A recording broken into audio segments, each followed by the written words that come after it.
کہ اہل السنہ والجماعہ کا آپ صلی اللہ علیہ وسلم کے اصحاب کے بارے میں اور آپ صلی اللہ علیہ وسلم کے اہل بیت کے بارے میں کیا عقیدہ ہے۔ ہم صحابہ کی اولادوں کو بھی برا بھلا نہیں کہتے۔ کسی عام بندے کی غیبت کرنا اتنا بڑا جرم ہے، اگر کوئی آدمی کسی صحابی کی یا کسی صحابی کے بیٹے کی غیبت کرتا ہے تو وہ بہت بڑا جرم کرتا ہے۔ تو یہ ہمارے عقیدے کا مسئلہ ہے کہ آپ صلی اللہ علیہ وسلم انبیاء کے بعد سب سے زیادہ اللہ تعالیٰ نے جس کو فضیلت دی ہے وہ سیدنا ابو بکر صدیق رضی اللہ تعالیٰ عنہ ہیں،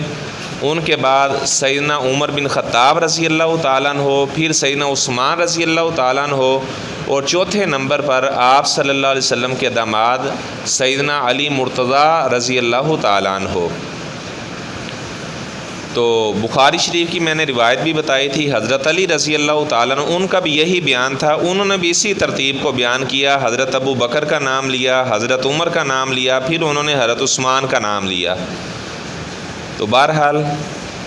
آدمی کو عقیدے کا علم ہونا چاہیے، ہر انسان کو چاہیے کہ اسے کم از کم عقیدے کے مسائل کا علم ہو۔ ہمارے علماء نے کتابیں لکھی ہیں جس میں عقیدے کا انہوں نے ذکر کیا ہے۔ ایک بندہ ساری زندگی گزار دیتا ہے، اسے شرک اور توحید کی ڈیفینیشن ہی نہیں آتی، اسے یہ علم نہیں ہے کہ شرک کسے کہا جاتا ہے اور توحید کسے کہا جاتا ہے، تو ایسی زندگی گزارنا گویا کہ یہ علم سے بہت دور والی زندگی ہے جس میں آدمی کو اپنے عقیدے کا علم نہ